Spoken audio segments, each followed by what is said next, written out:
this edition of Poker Strategy on Card Player TV, we caught up with Isaac Haxton to discuss the concept of thin value betting. Value betting is just betting because you think you have the best hand and you're hoping to get called. A thin value bet is a value bet where you think it's pretty close. You think that maybe you're only going to be good 60% of the time that they call you. So you're still hoping to get called, but it's closer than...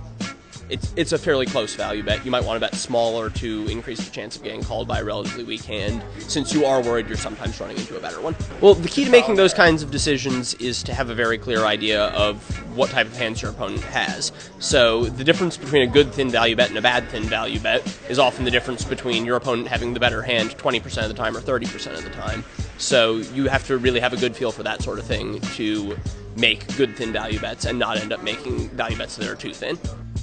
We asked Haxton for advice on how someone can assess whether they are trying to go for thin value bets too often.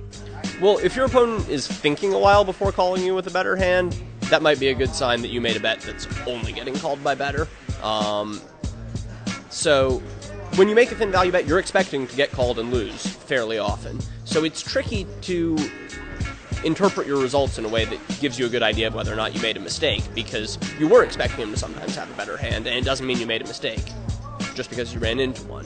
But over the long run, if you're, thinking about what you're doing and analyzing plays you've made in the past, and you see that your value bets really are running into a lot of better hands and not getting called by worse all that often, if your bluffs are succeeding a lot and you're not seeing the guys call with the hands you're hoping they're going to call with, then maybe you are value betting too thin.